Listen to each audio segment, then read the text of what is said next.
Thanks for tuning in. I'm going to be making a classic British Indian restaurant and takeaway base gravy, and best of all, Taste of India have brought a new product out, BIR, or British Indian Restaurant Mixed Powder. I believe it's the first of its kind on the market. It's filled with all the essential things that you find in a lot of mixed powders, but wait for it.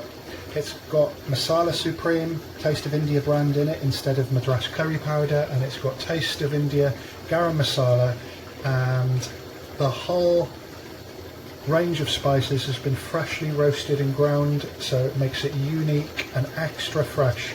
So it's available in 350 gram bags. It's available on eBay, and I'm using about 150 grams in the base gravy, so anybody that follows this recipe and purchases it, you've got 200 grams left to make all your restaurant classics. There's a link in the description.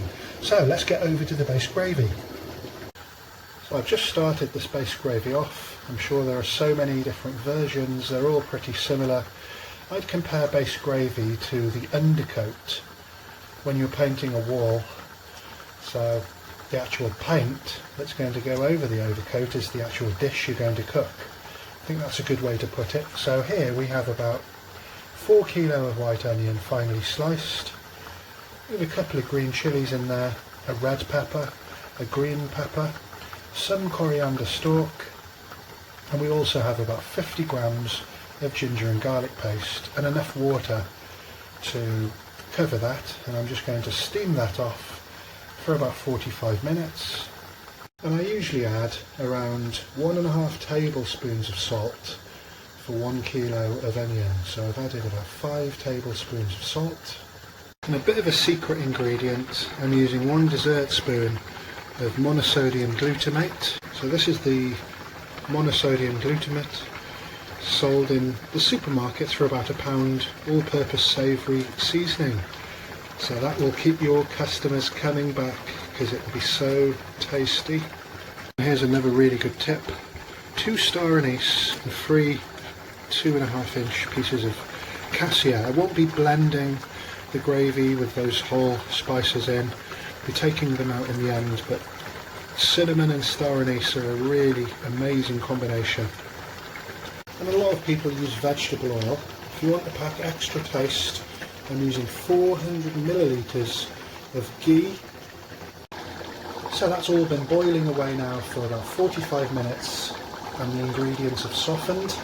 Next I'm adding 150 gram of the mixed powder, which has 20 spices in.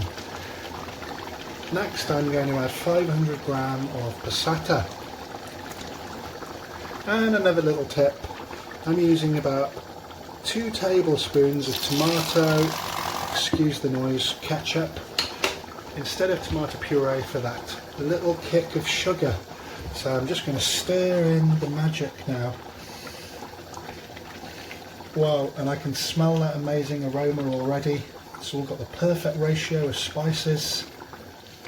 And just going to give that a really good stir. And it smells like an Indian restaurant in here already. We'll just bring that to the boil. And that looks quite stodgy, and you can see the ghee separating already. I just can't wait to cook with this, so do stay tuned to the channel where I'm going to be making plenty of dishes with this. And that mixed powder will certainly save you buying 20 different spices. It will save you a lot of time, and it will save you a lot of money. So 1.5 litres of water has gone into there, and I'm just going to boil that now for about 1 hour and 15 minutes.